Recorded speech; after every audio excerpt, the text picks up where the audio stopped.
I'm a little short behind the podium. And we've got a number of little things here. I'm going to turn this mic like this. I think if I speak loudly, can the people in the back hear me? Okay, great. So, first, Lonnie and I are just thrilled to be here. And we are just ecstatic to have been selected for the Mendel Medal, something that we are very proud to have achieved. It's just wonderful. Thank you very much. I also want to thank the Villanova University chapter of Sigma Psi for sponsoring the presentation. And I'm an over 35-year member of Sigma Psi, and it's a wonderful organization. If you can get involved, I would recommend it. Now, the way we're going to give our presentation is I'll speak first. It's one presentation. I'll speak first, and then Lonnie will speak second, and then we'll be happy to take questions after that. All right? So thank you again for coming. And it'll probably be a few accidents here with all the buttons. All right. So, as I said, we're very pleased to be here. Today we're going to talk to you about rapidly changing climate, retreating glaciers, and then the societal impacts from the past, the present, and the future. The photos here just illustrate 3 of the places where our team has collected ice cores. I want to stress that the work that Lonnie and I will be presenting represents the collective efforts of our research team, shown in the panel on the left. Let me try the pointer. I can only point in one direction, so I'll point over here. So this is our research team that's housed at Ohio State. We collaborate with our colleagues in the Department of Microbiology with a shared postdoc. And these are our collaborators, and you can see they're from many different universities, and some are from different countries. And without the contributions of these people, Lonnie and I would not be receiving any awards, and we would not be speaking to you today. It's truly, this Ice Core Paleoclimate program is truly international, interdisciplinary, and it's been a joy and essentially the passion of our lives. So I'll get started, maybe. Okay. That one is supposed to go back. Thank you. So, Earth is warming, environmental conditions are changing, and this is something that is well known. We're far past the time when people deny the fact that Earth's climate is changing. The data are clear. This is the globally averaged. We have the globally averaged temperature of our planet since 1880, and this is for both the land and the ocean. If you look at the panel on the right, you'll see the spatial distribution of the temperature trend over that time period. And you notice that Earth is not warming everywhere. It's warming almost everywhere. A little bit of cooling right here in the North Atlantic. Won't talk about why. It'd be a good question at some point. But notice that a lot of the strongest warming is occurring in the high northern latitudes. This is called polar amplification. Now, 2016 and 2020 were the 2 warmest years on record, and they are statistically indistinguishable. In fact, the last 6 years have been the 6 warmest years on record. One thing to notice about this record is how the Earth has consistently warmed since around 1950, post-World War II period. And Earth has warmed over 1 degree centigrade since 1880. I want to point out that the climate of the last 40 years has been remarkable, and you're very aware of this. We have had an increased frequency and intensity of severe weather, typically heat waves. Just the US and Canada this year had unprecedented heat waves, and heat is the #1 killer of people among all weather events in the United States, heat. In addition, when we have heat waves, we tend to have drought. We've had prolonged droughts, and along with those come fires. And we've seen that as well. And also when we have extreme weather, we tend to get more precipitation and more flooding. Now, the Intergovernmental Panel on Climate Change, or IPCC, essentially sets the gold standard for climate analysis. And the IPCC models predict that these type of system responses should be expected in the future, that these severe storms will become more prevalent. So where is all this heat going? 94% of it is going into the ocean. 2% is warming the land surface. 2% is warming the atmosphere, and the rest is melting glaciers. And you will hear more about melting glaciers from Lonnie. This graphic simply shows you how much of that heat is going in the ocean. And this panel simply shows you that this heat is now reaching the lowest levels of the ocean, the part of the ocean below 2 kilometers. And 50% of that heat, essentially since 1997, has entered the ocean since 1997. So I've mentioned the melting glaciers. I thought I would just give you one little example. This is from Greenland, which is the second largest ice sheet on the planet. And in this graph, essentially this is 2012. It was the warmest year experienced in the Arctic, the warmest year experienced over the Greenland ice sheet. And those of you, most of you hopefully can see these meltwater ponds that are on the surface of the ice sheet. The Greenland ice sheet in 2012, virtually every location on the ice sheet experienced some degree of surface melting for the first time. These ponds are connected by streams, and these streams melt holes into the glacier. And just for scale, there's a group of people right there. These are massive features. You don't want to fall into one of these streams. This schematic shows the glaciological features of a moulin. Now, the moulin is essentially just a channel from the surface to the bottom of the ice sheet. And these crevasses can eventually turn into a moulin because the surface water takes that heat at the surface and carries it down deep in the ice. And ultimately, if the ice reaches the base of the ice sheet, that's the contact between the ice and the bedrock, the water can accelerate sliding and increase the discharge of ice into the ocean. This is happening now in many places in Greenland and around particularly in West Antarctica around the coast. So speaking of rising sea level, global sea level is not just rising, but the rate of the rise is accelerating. This graph shows the sea level anomaly in millimeters, and this is 1800 to 2012. You see the general slope of the increase is primarily driven by the thermal expansion of the ocean water. The ocean basin doesn't get bigger, so if you put more water in it, the water has to rise. In the early part of the 20th century, sea level was rising 1 millimeter a year. Over most of the 20th century, it was rising 2 millimeters a year. And with our best data sets starting in 1993, and that's because of the GRACE satellite that now allows a complete look at the planet multiple times a day, we have a 3 millimeter rise per year. And today it's 3.4 millimeters a year. So 50% of this rise is thermal expansion of the water.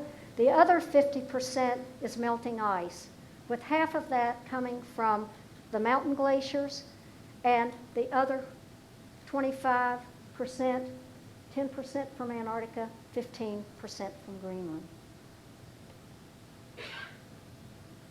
There are also large changes happening in the Arctic. I know that you have heard about the melting, the summertime melting of Arctic sea ice.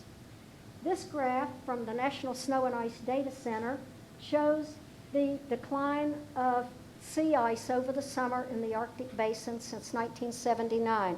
1979 was the beginning of what we call the satellite era, when we had multiple satellites watching the Earth on a daily basis. Notice the trend is down.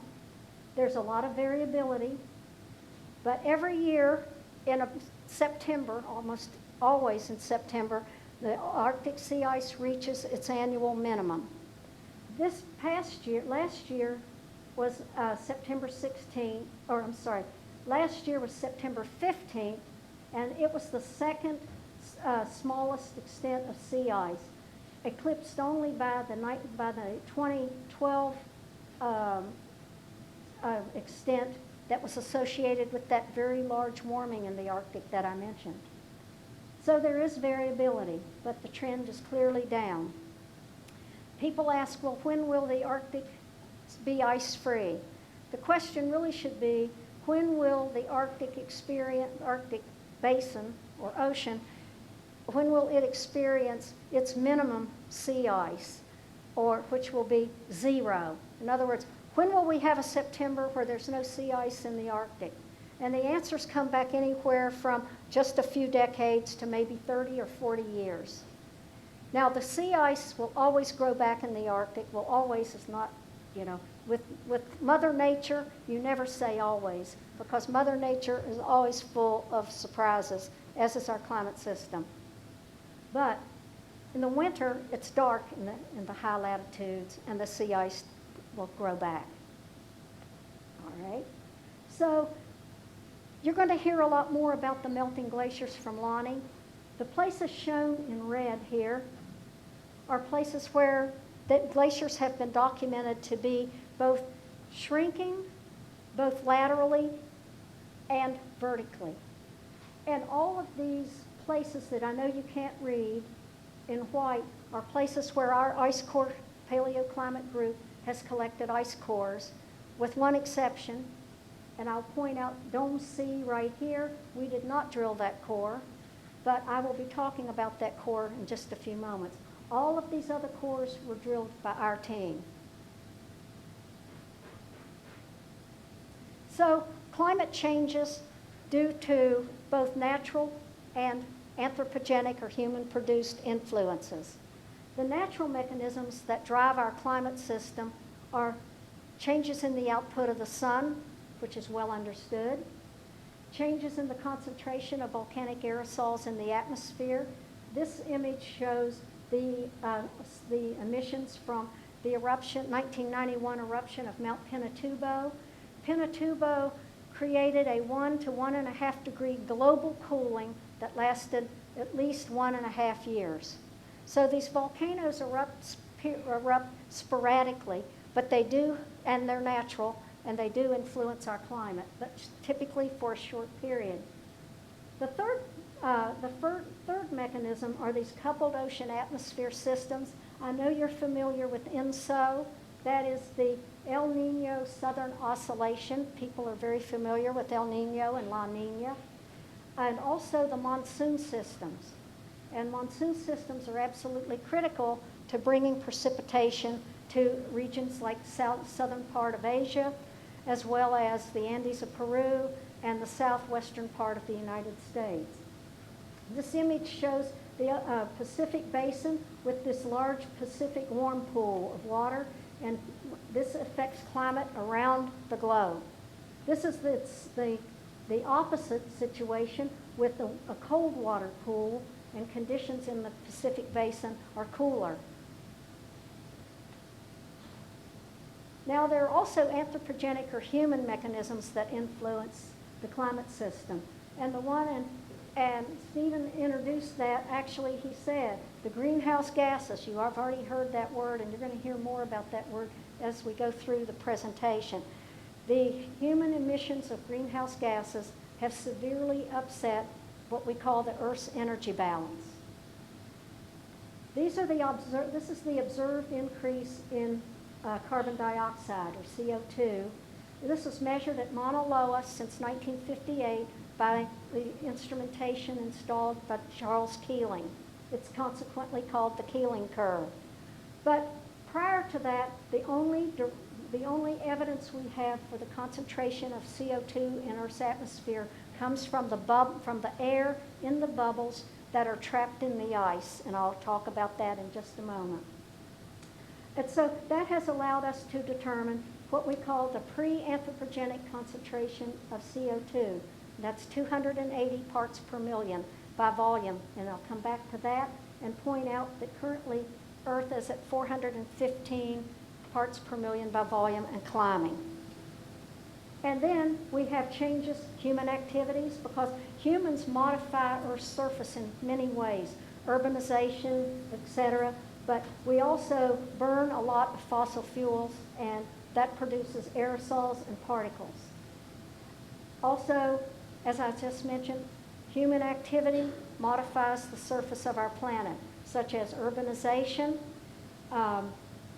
deforestation, and farming. A lot of land now, forests are being cut down and put into farmland.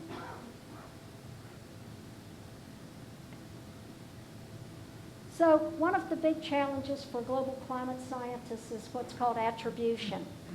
And that means essentially identifying the responsible factors. And the reason that this is important, we now have enough data that virtually no one can deny the fact that Earth is warming.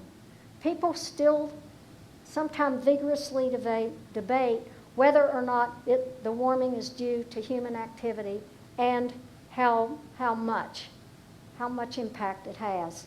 And this is probably the very best evidence that we have of the human footprint on the planet.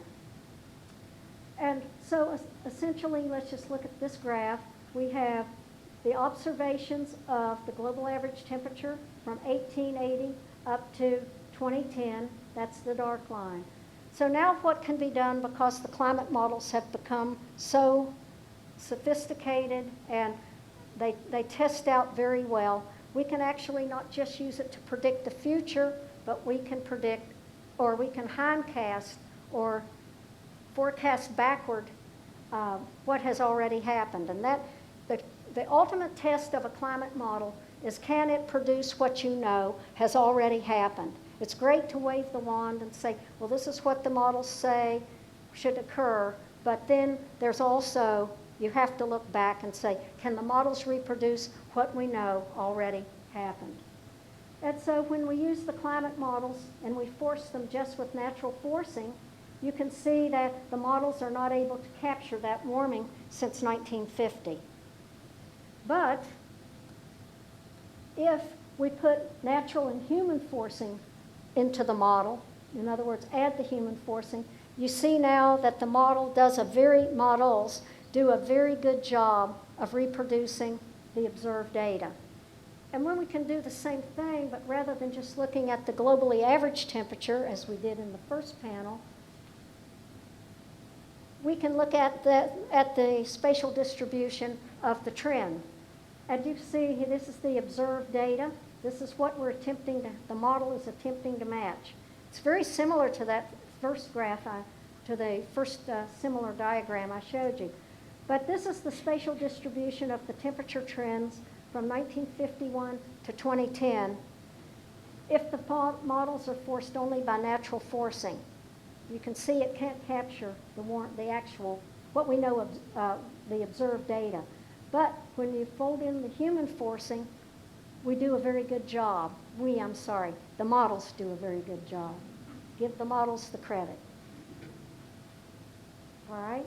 So I wanted to talk briefly about that core from Dome C.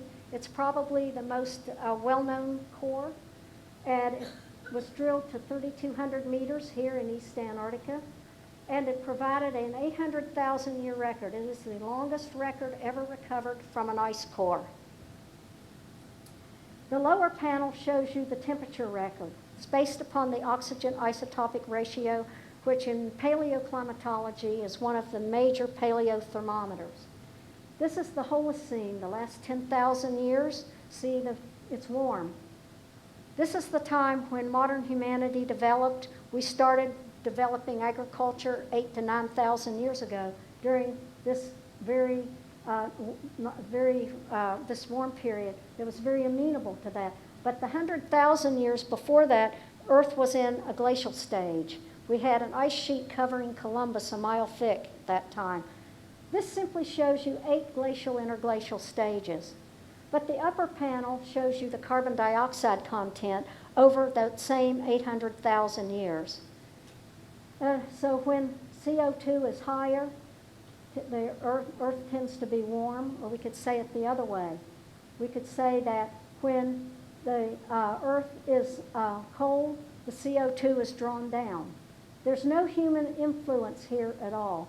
And I want to point out that the range between the pre-anthropogenic maximum is 280 parts per mil, and for the minimum, it's 180 parts per mil. But if we look at this a different way, here we are today at 450. If we, I need to advance that. Somehow my animations aren't working.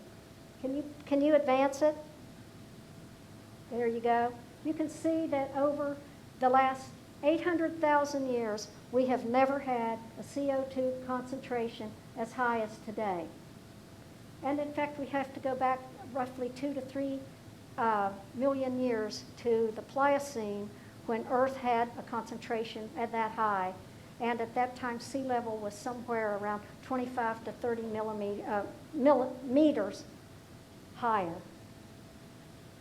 Let's see how we go. So here I have this 560 ppm. Now I want to just move through this quickly because it's an important question that the climate scientists have been asking for 40 or 50 years.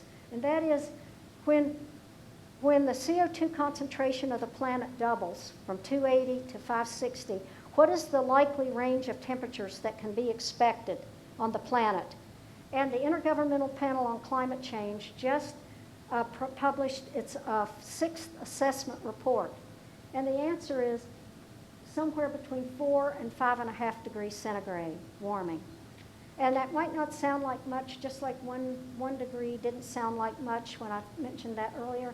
The difference between a full glacial stage and an interglacial stage, globally average temperature difference is probably 6 to 7 degrees centigrade.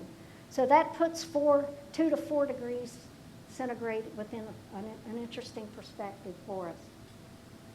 And we need to remember that carbon dioxide remains in the atmosphere for many years, up to millennia. And this shows the decay curve for fossil fuel CO2 emissions. So at time 0, and this is out to year 100, the CO2 emitted today, at 100 years, 30% of it's still going to be in the atmosphere, and 20% of it will still be in the atmosphere 1,000 years from now. And this is a simple message. This is not a simple problem. CO2 stays with us for a very long time, and we need to think about what we're emitting, how we're essentially powering our planet. So just for my last 2 slides, I want to show what we call the human footprint on Earth. And here you see the electrification of the planet. This is essentially lights from space. So it's important to note that 1.5 billion people on the planet have no access to reliable electricity. 1.5 billion out of 7.8 billion. And it's not hard to see where those places are located. Most of this is driven by fossil fuels. 85% of world's energy is produced using fossil fuels. 65% of world's electricity is produced using fossil fuels, coal, oil, and gas. This is what the energy is, the lights from space is expected to look like in just 9 years, in 2030. You can see that clearly there's going to be sustained growth in global electricity consumption. It's inevitable, and it's going to reach unprecedented demands. The big question for all of us in this room and for everyone on the planet is, how are we going to provide that power that's going to be needed? And it is needed, The International Energy Agency has projected that the energy that will be needed in 2040, that to meet the energy demands of the world in 2040, we will have to increase the production of energy 30%. That's the production of energy in 2020. So we've got 20 years to increase the output of energy, all energy, 20%. So the question for all of us is, how are we going to do it? And we know how we shouldn't do it, and it should not be just fossil fuels. So most of the growth in energy is going to be in the developing world. So what do we need to do? Those countries are going to build their GDP. Developing countries' GDP is expected to increase by 4% on average by 2040. In the developing world, it's projected to increase 2%. How are we going to power the growth? And in the developing countries, unless they get assistance, it's going to be using fossil fuels. Remember, CO2 is a globally mixed gas. What they emit affects you, what you emit affects them. It's a global system. So we need to change the trajectory for this and accelerate the implementation of renewable energies. We need to reduce our reliance on fossil fuels. We have to increase our mitigation issues, and we also have to implement innovative adaptive measures. We used to just talk about mitigation, but today we have to talk about adaptation, because it's clear we're not going to be able to mitigate all the greenhouse gases we're going to be emitting, and I'm turning it over to Lonnie.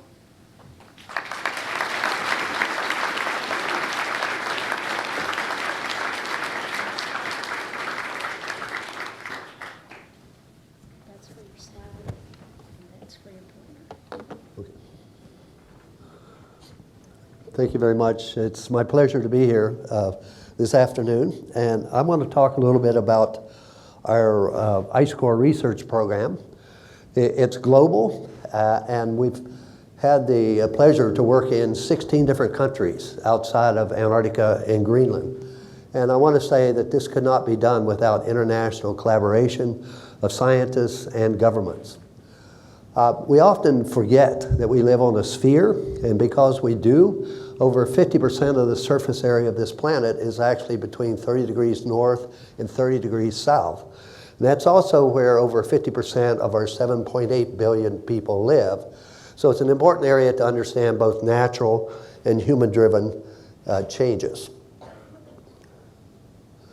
Now, I want to, Ellen mentioned that we have a team, but over the last 45 years, we've had over 400 scientists, postdocs, graduate students who have participated in these projects, in addition to over 500 porters and Sherpas and mountaineers. And it's only together that we've been able to accomplish this.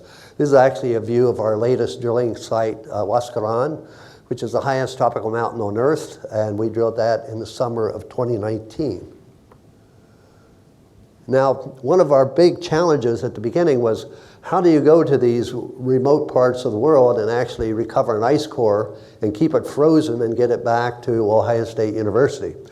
Well, if you're above 20,000 feet in the Himalayas, you can use Sherpas and porters, and you can carry those cores. But when you get to the edge of the glacier, you're still 4,000 feet from the plateau where you can bring in a freezer truck. So you have to use local transportation. And if you're in the Himalayas, these are yaks. And those are insulated ice core boxes. There's 6 meters of core in each box. We drill 500 to 600 meters. So you have to have a whole herd of yaks. And if any of you have a cat, yaks behave like cats. They don't like to go in the same direction. And so it's a real challenge, and it couldn't be done without all the help that we have. And then there's a dash across the plateau to Lhasa, air cargo to Beijing through Chinese customs, Chicago through U.S. customs, then ultimately to Ohio State to our cold room facility. And there we have Class 100 clean rooms where we measure many things. We measure the dust, we measure chemistry, black carbon. We're more recently looking at trace elements. We're also looking at microbes. things like bacteria and viruses that are frozen in these remote parts of the world. They're wonderful archives of our past. We also have a freezer facility. We now have over 4.5 miles of ice where we keep an archive from these glaciers, and we store it at minus 30 degrees Fahrenheit. And we also design and build the drills in our machine shop for these lightweight, high elevation projects. So it really takes a whole team of people and disciplines in order to accomplish what we have done. Now, I want to start, and this is for the younger people in the audience. When we first got this idea of drilling outside of the polar regions, I actually did my PhD comparing the very first climate record drilled from Camp Century in Greenland with the very first ice core climate record from Byrd Station in Antarctica. It was in doing that I realized that we really need something in between. And we took some aerial photographs of the Kelkaya ice cap to Polar Programs, National Science Foundation, and I made the case that we really need to look in between. And the program manager listened, and when I finished, he said, you know, Lonnie, that sounds like it could be important, but you know I can't fund it because it's not north of the Arctic Circle, and it's not south of the Antarctic Circle, and that was the only thing, the only agency that funded ice core research in the mid-1970s. So I actually went to Antarctica in the winter of 73, 74 at Byrd Station, and in February I got a telex from the program manager, and he said, I have funded all of my real science projects, and I have $7,000 left. What could you do on that tropical glacier for $7,000? And I telex back and I said, I think we could get there. And the next summer we made our first trip to the Kelkaya ice cap. And this shows the location in South America. At the time, we didn't know it was the largest tropical ice cap on Earth, but we know that now, having drilled around the world. But the challenges were very clear right from the beginning. It was a 2-day journey from the end of the nearest road to the ice cap, and you can only get there by horse. And the ice cap itself, elevation approached 19,000 feet, which is out of the range of most helicopters. So then proceeded about a decade of trial and failure of how are you going to do this? And in fact, one of the pioneers in the field sent a letter to the National Science Foundation saying this ice cap is too high for human beings and the technology does not exist to drill it. However, we persisted, and on the left there you can see the first solar-powered ice core drill which we used in 1983, and this is back when even the National Science Foundation didn't think solar power was a good way to go. But we actually drilled not one, but 2 cores to bedrock, and those records go back 1,800 years annually and provided us the first look at climate over that period of time in the tropics. Now, ice cores are amazing, and I can say that after spending over 40 years studying them, I still get excited by what we can do with these archives. But they record not only climate, things like temperature through the stable isotopes of oxygen and hydrogen that make up the water that makes up the ice, but they also record history of precipitation where you have annual records, layers. You can actually determine precipitation in the past. Very few archives give you that. But they're also a recorder of the forcings of climate, the things that have caused climate to change in the past. Things like volcanic eruptions through tephra and sulfate layers. There's a history of the output of our sun through measurements of cosmogenic nuclides, things like chlorine-36 and beryllium-10. And then Ellen was talking about the greenhouse gases, carbon dioxide. Ice gives us a perspective on the period we're living in today. And it's a wonderful, wonderful perspective. Initially, when we started this program, we were looking at the past. We're trying to understand in these remote parts of the world, what happened to the climate, how does it relate to other parts of the world? And one of the beauties of working outside of the polar regions, we're also working in places where human civilizations developed. And so we can often relate our work directly with anthropologists and archaeologists who are studying in those areas. Here's 2 margins of ice fields, and they kind of demonstrate the records that are in these cores. If you are in the low latitudes where you have a wet season and a dry season, you can see those layers. Each of those layers is an annual layer. And every dry season you get a dust layer. And so you can actually sometimes when you drill, like in this core here, you can actually see those annual layers. You can date them as you're bringing the cores up. So they're wonderful, wonderful archives with a wonderful history. We measure about 15 different parameters in the ice. This is only 2 of them, but it gives you an example. This is from 1800 to 1830. This is the isotopes. You can see the annual cycle and temperatures, but you can also see every dry season. And if you measure the thickness of those layers, you have a history of precipitation. And the other thing that is amazing about ice is you can drill them, and you can go back a quarter of a century later and drill the same glacier, and you'll get the same record. They're wonderful, wonderful archives. So if we were to look at this part of the world, looking at the last 1,000 years, and I'm just going to show 2 of those parameters, the isotopes. This is that very first core that was drilled with the solar-powered drill. We brought 6,000 bottled water samples sealed in wax because we didn't have the techniques for keeping the ice frozen. But then we went back 20 years later, and we drilled the summit of the glacier, and we brought back a frozen core to store it for the future. And if you look at that record, you can see the reds are warmer periods. So from 1,000 to about 1,500, it was warmer than average. Then we go into the Little Ice Age period, which was cooler, and then in the 20th century at the top. And on the right, we have the history of precipitation. The browns are lower than average. The blues are higher than average. And so you can look at how temperature and precipitation has changed through time. And in the 20th century, we're warmer than average and wetter than average at this site. So they're a wonderful archive. And then we can actually compare this to the history of civilizations in that part of the world. And this is where we work with anthropologists and archaeologists. But here's that precipitation record going back 1,800 years. And when it's dry up in the highlands where this ice cap is located, we have in Peru the development of coastal cultures, and its capitals are down on the coast. When it gets wet in the highlands, people migrate at the higher elevations, and the cities are at the higher elevations. And again, as we go into another dry period, those highlands cultures disappear, and the coastal cultures develop, and the capitals are on the coast. And then we come to the Incas, which was the largest South American empire, and it started at the onset of the Little Ice Age, where it became very wet, and of course came to an abrupt end when the Spanish arrived in 1531. But a wonderful history of people in these areas. So in those early days, we found the first evidence of Little Ice Age in the tropics from Calcaya.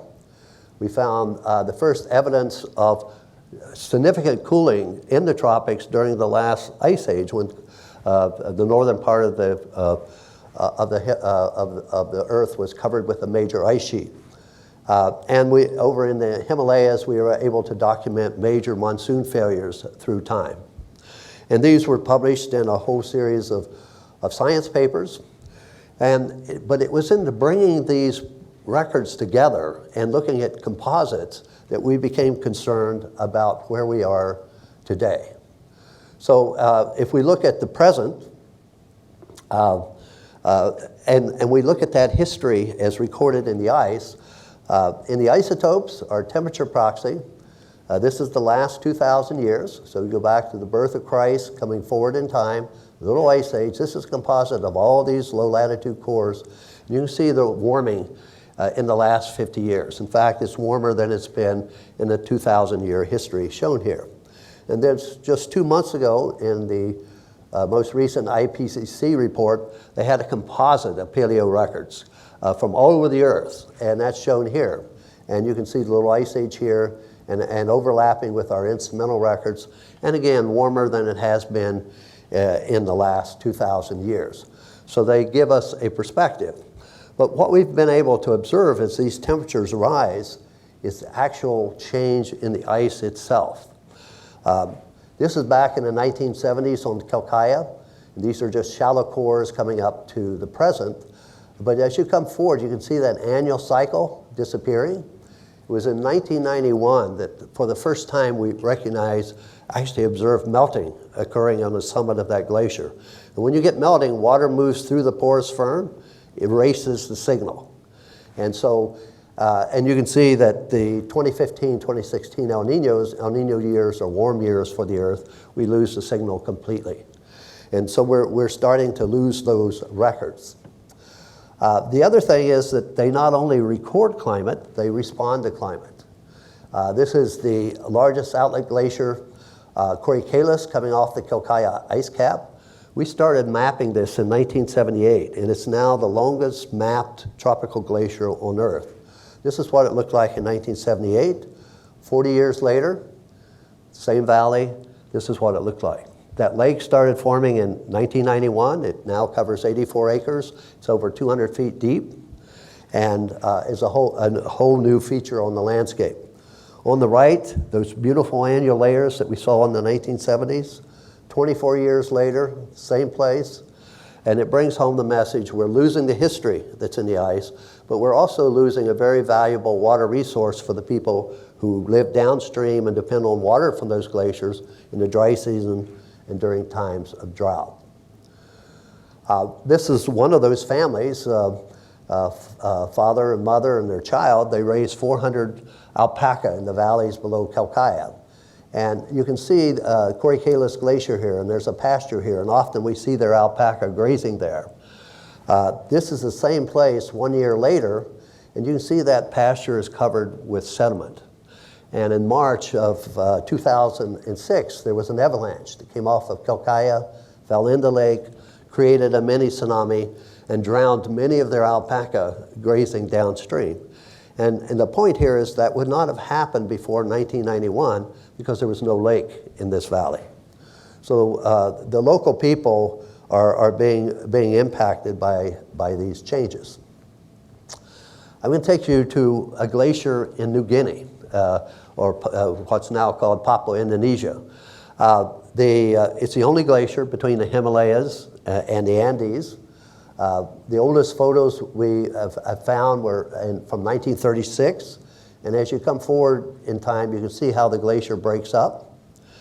We actually drilled these ice fields in 2010, what was left of them, and you can see they were already in a pretty bad shape. And we drilled 2 cores here and 1 over here. And in the borehole, we put a stake, an articulating stake, 32.5 meters down to bedrock. And it's amazing what's happened since we put that stake in there. This is in February of this year. I think you can see the stake there, and you can see all the connections lying out on the surface. And if you put that in time, this is when the stakes were put in. We first measured them in November of 2015, and we were losing about a meter a year from the surface down on the glacier. During the 2015-2016 El Nino, we lost 5.6 meters in 1 year. And since 2016, we've been losing 2.5 meters per year. And the glacier is only 32.5 meters thick, so there's only about 8 meters left. So you can see this glacier is going to disappear. You can actually see these changes from a satellite. Well, here's a view of the ice field in 2010 when we drilled, and then same place. So you can see how all this ice that's disappeared in the last decade. If you look at this from space, 1992, when I first testified to the US Senate, all those blue areas is ice. By 2009, this is what it looked like. And then by 2020, this is what's left. So these glaciers will disappear. And very soon, the only ice from that glacier will be in the freezer at Ohio State University. And that's why we keep an archive. And many of the cores we have in here come from glaciers that no longer exist. And unfortunately, many of the ones that are out there right now will disappear. So it doesn't matter whether you're in the southern hemisphere or the northern hemisphere. If you look at the satellite images of area Since the 1970s, you can see they're all trending downward. And it brings to mind an ancient Chinese philosopher, Lao Tzu, who said that if you do not change direction, you may end up where you're heading. And it's very true for these glaciers. So we come to 2021, and we observe these changes taking place in remote parts of the world, but we're now seeing it here. The fires in our west coming from rising temperatures and worsening droughts. We have these record heat waves, and this is all this year in northwestern part of North America. Of course, that led to these massive fires. We have the lowest water levels in Lake Mead since the dam was built in the 1930s. And that water there's 20 million people downstream that depend on that water, and it also produces hydroelectric power, and those productions are all going down. This is a city, town over in Germany in July of this year. This is before they had a record rainfall. This is what it looked like after the record rainfall. And if you go that same month to China, this is Xinjiang in China, and record rainfall, outside of measured. And then you come to New York City here with Tropical Storm Ida in September, early September. In New York City, they registered 3.15 inches of rain in 1 hour, which is the most that's ever been recorded in the records that go back to the 1800s. So these are tremendous changes that are taking place. This is in Hawaii in March of this year. And who sees the cost from these, the losses?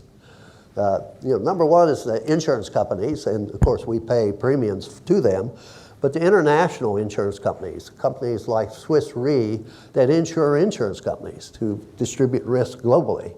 But here's a statement from them. Weather-related losses have already soaring between 2017 and 2019. Their annual cost averaged $210 billion a year, which was twice as much as 10 years earlier. So there's a real cost to climate change.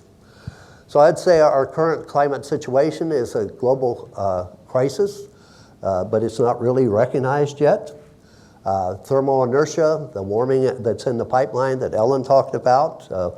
If you lose glaciers and snow cover, you absorb more energy, you get into these positive feedback loops, and you run the risk of losing control.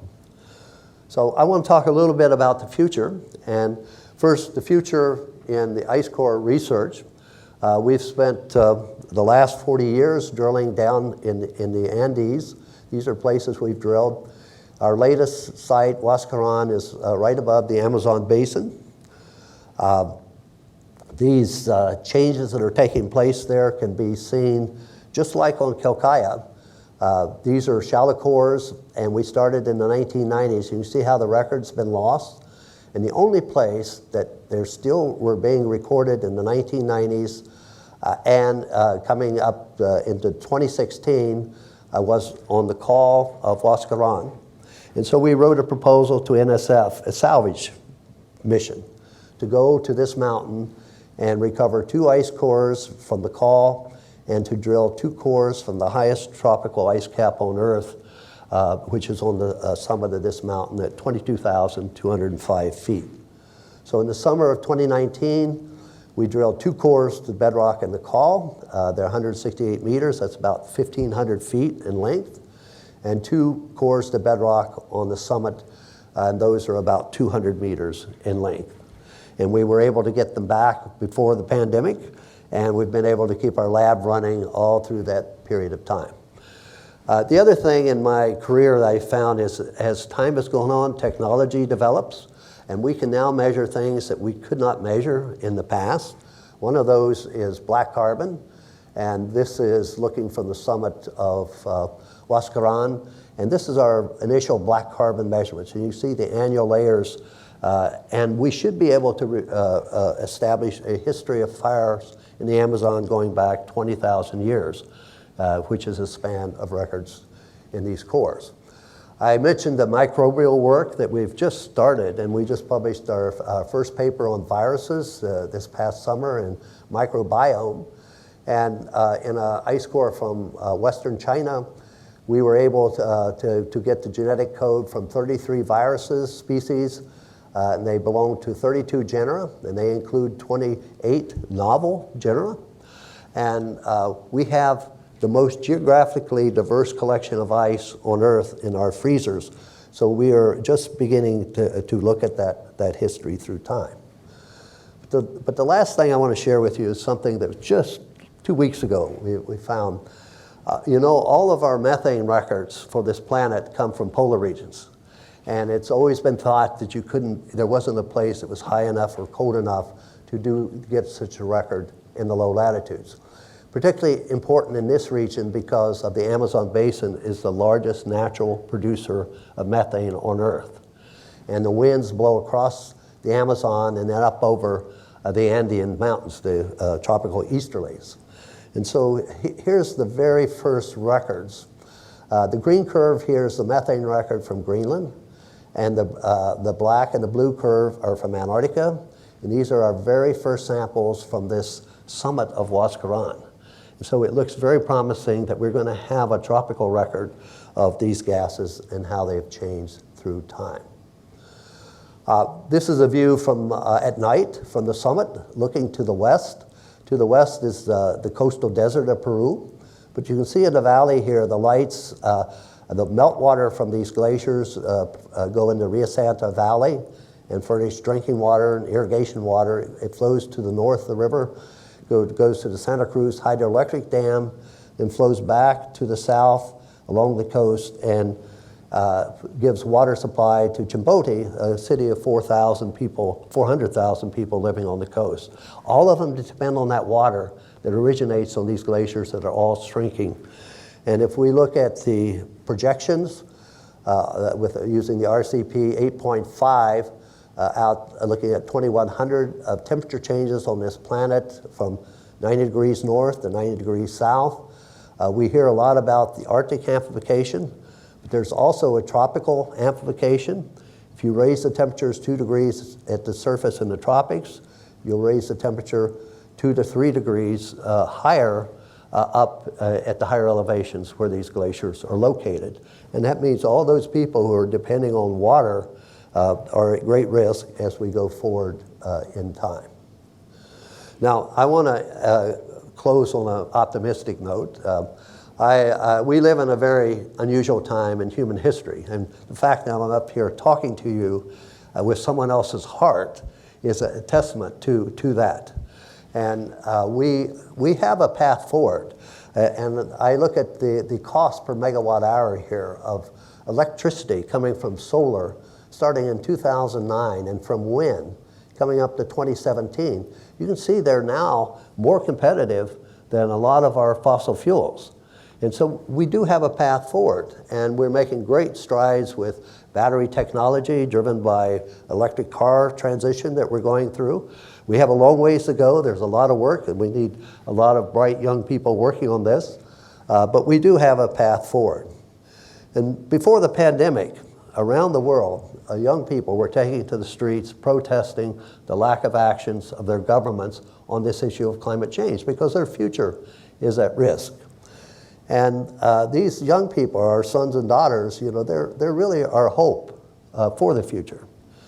And when I look at our planet and what we see from our International Space Program, you know, there's not another planet like ours in this universe that we know of that can support life and sustain life as we know it. So as we go into the 21st century, we have two major issues. One is learning how to get along with each other on this planet. That's something we've been struggling with for some time. But the other is learning how to get along with this planet so life as we know it is sustainable. When we talk about global climate change, I don't know if you can advance. If you talk about global climate change, nature is a timekeeper here, and unfortunately none of us are wise enough to see the clock, to know how much time we have to make this transition. But I can tell you, it's already too late for most of our mountain glaciers that we have studied. But it's not too late for us if we work together nationally and internationally, and we act now to make a change. So thank you very much for your kind attention.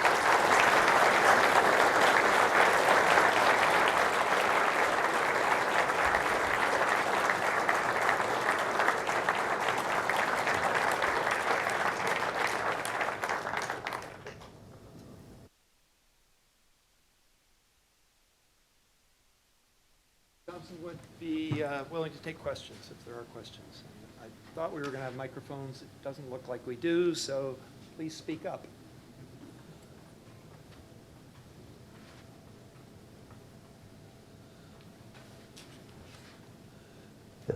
Thank you.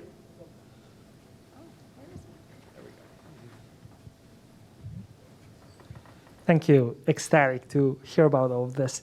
I was wondering if both of you might be able to speculate. You've shown us some of the possible feedbacks to the climate change that we are imposing on this planet. And we're seeing the progressively less temperate weather that we're seeing. But my question is if you could speculate on more longer-term effects of continued global warming, whether you can think of either positive or negative feedbacks that might put that into control or get us completely out of control. Oh, he's giving it to me. Yeah. That's a very good question. But I want to make sure that I understand so I don't waste time answering the, what? I have a mask. I don't take it off. Oh, okay. So I just want to make sure I understand. So you're asking about if there are things that we might anticipate in the future that might shift back? Well, it's a negative feedback, but if it's a positive feedback, it can make things even worse. I'm just wondering Absolutely. whether we know enough physics to be able to speculate what continued stress on the norm that we have so far might cause in the future, Yeah. in the intermediate. Okay, well, and you're absolutely right. It's very interesting in terms of the forcing by greenhouse gases. Greenhouse gas itself, let's just take CO2, but just within that, think of all the greenhouse gases, nitrous oxide, methane, et cetera. It's in the atmosphere now. Really only drives about 1/3 of the change that we observe. The feedbacks drive the rest. So everything is in the feedbacks. And understanding the feedbacks is tremendously complicated. The unfortunate thing about our planet is more of the feedbacks are positive, which, as you mentioned, accelerate the initial forcing, and fewer of them are negative. And so that is a dilemma. That's a problem for us.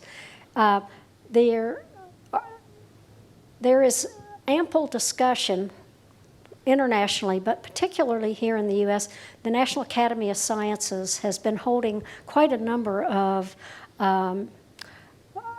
workshops where they bring experts together to talk about some of the things that might be done to help reverse what's happening. If there are things that we can do, are there things that humans might be able to implement to accentuate the negative feedbacks?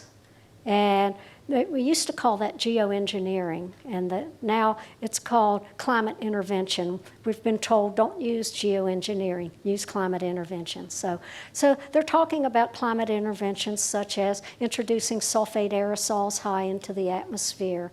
And there's a whole NAS report that anybody in here can download from the National Academy website. And essentially what they've said is, yes, there's some potential there, but you have to remember that in the climate system, you can't ever do just one thing. You do one thing, more feedbacks. So why did we clean up the sulfate aerosols out of the atmosphere in the first place? Acid rain, right?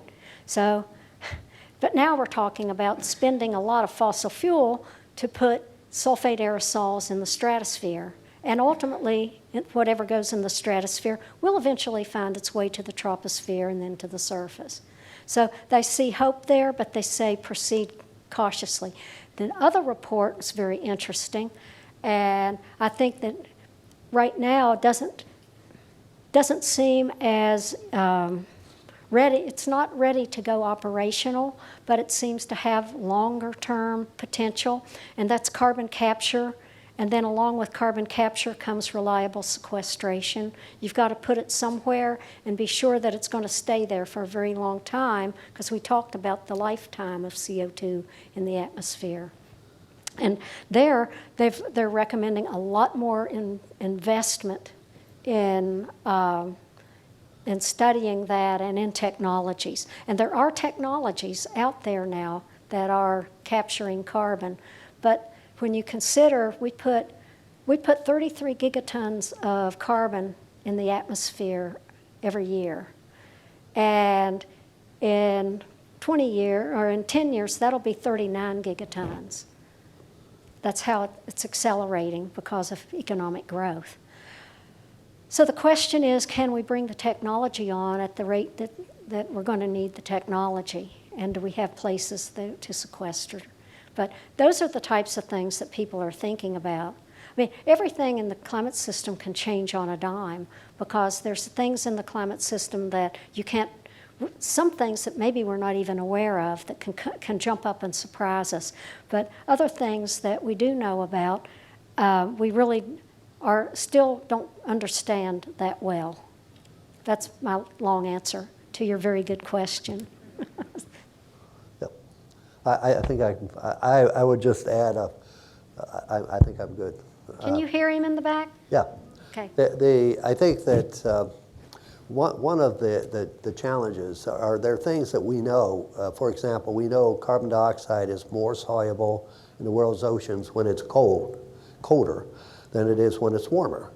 So oceans have been our friend to absorb a tremendous amount of the carbon dioxide we put in the atmosphere, but they're getting warmer. And at what stage do they start becoming a source and add to the problem that we have? The other thing that I find interesting and challenging, more challenging than climate, is human behavior. And I've been hanging out with behavior analysts, people who study us and why we do anything, because from the science point of view, the data is so compelling, and yet we continue on down this road.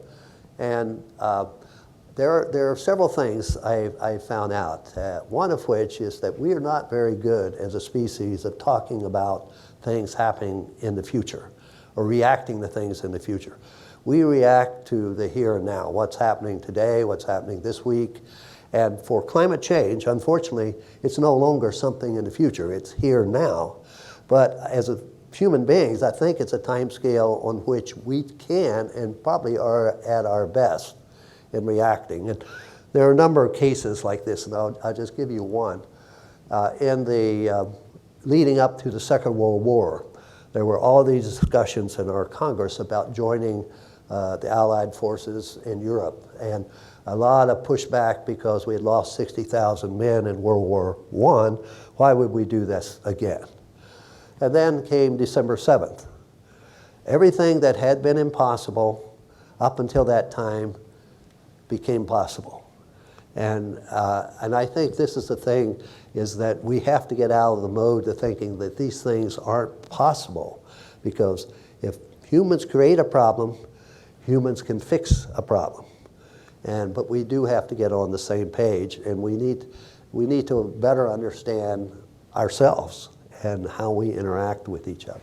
Yeah, I'd like to amplify that Lonnie's point. It's very important, because I think often we forget about the social aspects of climate change. And Lonnie said, about humans, when we do act, we really do act. When our back is against the wall, we become innovative. And we put resources toward it. We're not really putting significant resources toward this problem at this time. And a lot of the reason is social issues, all right? And so I would just say, I think that there was a time when I felt like the climate science was a little bit behind maybe some of the other sciences. Now, in some respects, I feel like we're ahead of some of the social sciences. And what we really need are people from the social sciences, and I'm thinking not just sociology, but I'm thinking about people, the political scientists in particular. There's just so much that people from the what I would just call broadly, the social and behavioral sciences. We've got to remember the behavioral part, because it really, our actions are so important. What causes us to act, how do we act, or react. Now the climate community is actually strongly reaching out to the social sciences. And you can look at the calls for proposals from the National Science Foundation and even NASA for these interdisciplinary proposals. Because just knowing the science, just a slightly faster, maybe better constrained model isn't what we need now. What we need is to take the knowledge that we do have and figure out how to turn the knowledge into action. And who's going to do the acting? The actors. Who's that? That's the humans. And that's what really is needed now. And I like the slide that you showed about the young people, because frankly, it's not going to be our generations that's going to solve that part of the problem. We've spent time on the science side, but now we need to pay attention to the social side, social and political side. We need our young people to become politically active. We need them to become involved interdisciplinarily. And that's really a call to action to you and to other people of your generation who have the educational opportunities that you have.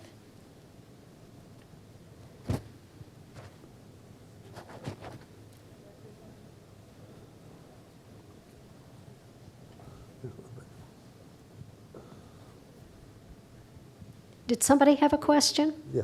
Oh. My daughter is, thank you. My daughter is affiliated with the University of Montana. And periodically I go and visit as a grandpa of, a 1-year-old. What really, I'll just say, blew my mind, you can see the Burlington Northern Santa Fe Railroad with 5 or 6 locomotives pulling coal drags west, and then fewer locomotives bringing those cars back to the mines where the coal is being extracted. I said, well, where's all this going? We're trying to cut it back here and become much more cognizant of the problems. And my son-in-law said, it goes to the West Coast and it then goes in ships and goes to China, which has I would say a repressive regime is probably an understatement. If we were to follow the logical steps in order to take action, and in Europe were to follow similarly, and Russia and China will say, okay, we're just going to keep going the way we're going, how big of an impact will we have? Can we possibly have a significant impact with these huge, increasingly industrializing countries, using fossil fuels, and it just blows your mind. Well, Lonnie is more of an expert on China than I am. I'll just take that as an example. But China, you're absolutely right, and that is they have to import coal. You'd think that they have plenty of coal. Russia has more. And of course, we're the 3 richest countries with coal. That includes us. But they are investing a tremendous amount of energy into building more solar capacity. I don't know about the wind. Lonnie might know more about that. But I think one of the things we have to remember is that it's all connected, and unfortunately, it's all political. And therein is the rub, because if you're absolutely right, it really doesn't make a lot of sense to me to ship that much coal. It takes energy to take the ship across the ocean. But we have trade agreements. Right now, this is just an aside, but for the U.S., I just talk oil. I just taught a unit this past week on oil to my undergrads. And the U.S., it takes 20 million barrels of oil a day to run the U.S. economy, just the oil part, not counting the natural gas, et cetera, the part that's dependent upon oil. And we are the #1 oil producer in the world now, #1. And we still have to import 10 of those 20 million barrels a day, 5 of it because even though we're producing that oil, #1 producer, we are consuming 5 million barrels a day more than we produce. We have trade agreements with 84 countries on oil, and we have to export oil to meet our obligations and debts to those countries. So it's politically, this is a perfect example of why do we need people studying economics and trade and marketing. We need all those people I barely understand that, but it's fascinating. And it just illustrates the interdependence among all of the countries. And it's a very tough problem to solve. But if we all have the will, and Lonnie, I'm going to let you talk about China because I believe they have the will to try to move away from, everybody wants to move away from coal. They'd like to go to natural gas as a transition fuel because it's cleaner. But it's in much less supply. The problem is if we don't change, at some point, like natural gas will become too difficult, too expensive to harvest. And coal is most abundant. It's unfortunate. It's the worst fuel, but it's what the world has most of. But do you want to talk? I think China's a fascinating. Yeah, I've worked in China since relations were normalized. Made my first expedition in 1984, and I've watched that country develop. And it's amazing. If you have 1.4 billion people, they have. We don't hear so much. They have a lot of internal issues in China, and the one thing that the government has been able to sell is this increasing prosperity for the majority of Chinese, and that gives them some stability.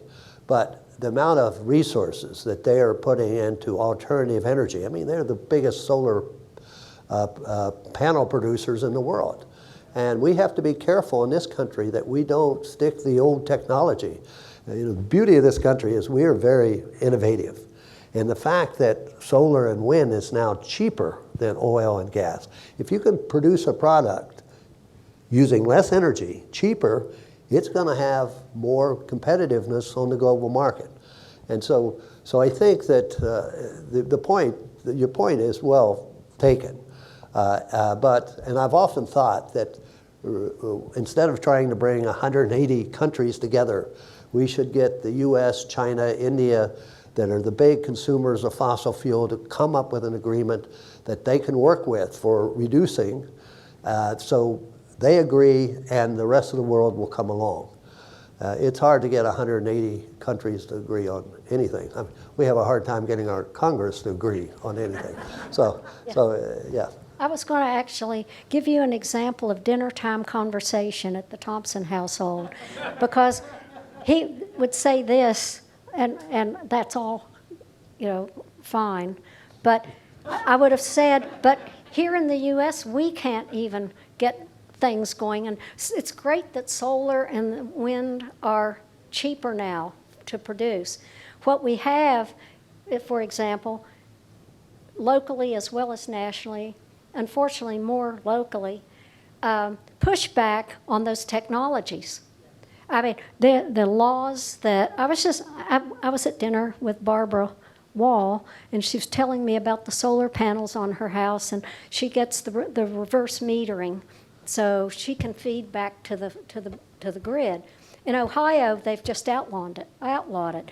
They got people to buy in solar by giving them tax breaks on the panels and reverse metering. And now the government that's in control of Ohio has said no more reverse metering. And so those things are controlled locally, and they're so politicized. So it sounds great that it costs less to produce it. That's great, but you've got to be able to implement it. And people who want to site wind farms, they go out and they count how many bats die. 3 bats die in this area, you can't build your wind, you can't put your turbine in. But somebody decides whether it's 50 bats or 3. These are the conversations that go on at our house. One more back here. Yeah. Oh. Hi, I'm a political scientist who works on China, climate and energy issues. And so I just wanted to, first of all, the export of coal is coking coal. The Chinese don't import much coal for power plants. It's specialized coal. We're not shipping ordinary coal across the Pacific. But the Chinese have just submitted their latest nationally determined contribution for the climate conference, which includes a goal of 25% renewable energy, which is a significant increase over what they've had. The difference between China and the US is that China's climate policy has been quite consistent in implementation. There isn't this going backwards in Ohio or leaving the Paris Agreement for 4 years. It's worth remembering that the United States has now negotiated and then departed from 2 climate treaties over the last 20 years. And so we're in a glass house. And while it's really important for other countries to do more, I think it's very important for us as Americans to recognize that many countries have been working assiduously, if slowly, and that the most important thing that we can do is get our own country to move faster right now. Thanks. Yep. Full agreement on, I think, in the room with that. And thank you for that.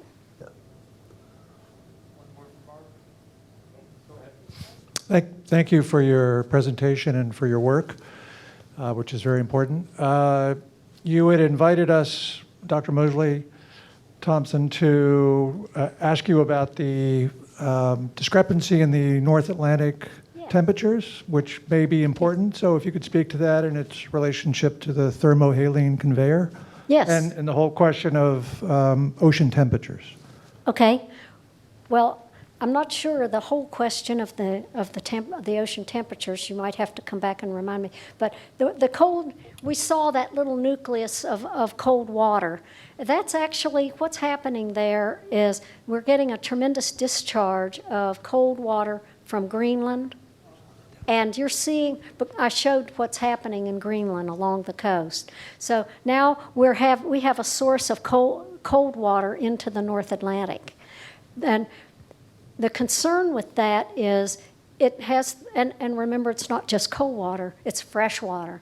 And fresh water is less dense than salt water. So that cold water will sit on top of the ocean and won't mix as easily and be disseminated. That's why it's building up and building up.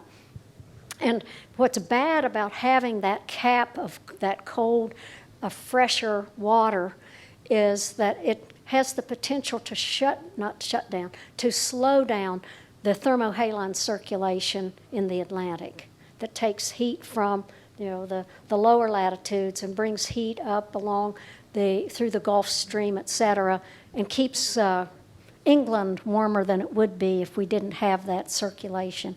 And there's some evidence that circulation may be slowing, and that cold pool that we see over there it's kind of like a feedback. You've got the cold water, the fresh water, cold fresh water, it caps it, and essentially it doesn't convect. The circulation slows down, and the warm water, and remember, warm air will come with warmer warmer water. It's not coming north as rapidly. So that's that part. What was the other part of, was that it? Okay. One more back here. Yeah. Hi. So my question is, are you optimistic about the future, as well as do you think young people will be able to get into politics fast enough to sort of combat a lot of the, negative things that we're seeing with the environment? I'm going to give it to Mr. Optimism. I'm okay. I must say I go back and forth on this, looking at the data. One thing as a scientist, you have to report what you see, and you have to be true to the data. And when you're true to the data, it's a very negative outlook that we have. I see no realistic way that we can prevent a 3 to 4 degree warming on this planet, which will change. But on the other hand, I have seen in our history as human beings that we have gone through energy transformations in the past. And it doesn't matter what energy you're going from and to, there is always pushback. Because if you go in this country, if you go back 200 years ago, houses were heated with fireplaces. There was a whole industry cutting rocks and stone for fireplaces. We were cutting down our forests for wood to feed those fireplaces. And Benjamin Franklin came along with this new iron internal burning stove that was much more efficient than a fireplace. And there was all this negative, that somehow this heat coming from this stove is bad for your health. And anyone who's ever stood in front of a fireplace you burn up on one side and freeze to death on the other. It didn't matter, but wherever the vested interest is, they're going to argue against change. But change has a way of coming no matter what. And I take some solace in the fact that you go out to Iowa, 30%, 40% of their electricity now comes from wind. And there's this really good collaboration between farmers who can raise their corn and have wind power and generate funds for their farm, no matter what the weather is like and what happens. It gives them some stability, and so this change has been coming along. And even as our administrations change, there's still this innovation that's taking place, and to me, it's from the bottom up. And probably that's the only thing that really matters, because that's real change. And we all have a role to play in that.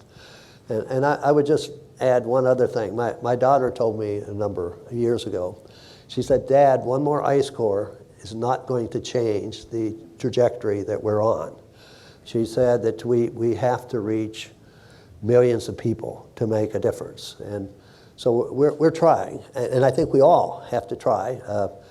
I did a TED Talk this year, and we have a documentary coming out, Canary, that kind of gives the history of the climate change, but it is actually aimed to inspire the next generation of young scientists. Because so many things that in my own life I've been told, this is impossible, you can't do that, only to find that, yes, you can do it. So you have to have this positive outlook, and that we all can make a difference. Well, I have to agree with Mr. Positive here. I'm usually Miss Negative, but it is so important for the young people to become politically active. And yes, it may be a steep slope to become elected, but if you start early in your career, maybe just working on a council, or and ultimately becoming more active, and that's really what we need.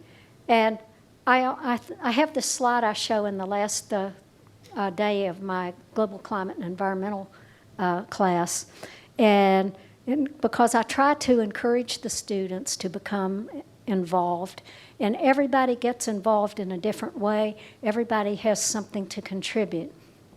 But don't underestimate the power of your vote or the power of your dollar.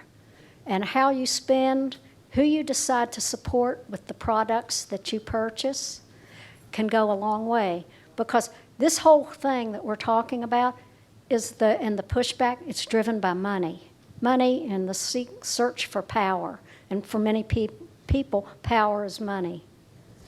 So you have $1 to spend, you can send a serious message. And you have a vote too. And I want to say that education is such an important part of this. And to the young man that asked the question about the coal, I grew up in West Virginia, and I actually went to Ohio State to study coal geology because I was looking for a job when I got my education. And then I got introduced to Antarctica and ice, and it changed the whole direction of my career. But when we were filming The Canary, we went down in a mine down in Bexley, West Virginia, and we interviewed a miner who had worked in the mine his whole life. He went into the mine the day after he graduated from high school. And he told kind of the history of, and hence the name of the film is Canary, because in those early days they took the canary down to the face, and if the canary died, they got out of the mine.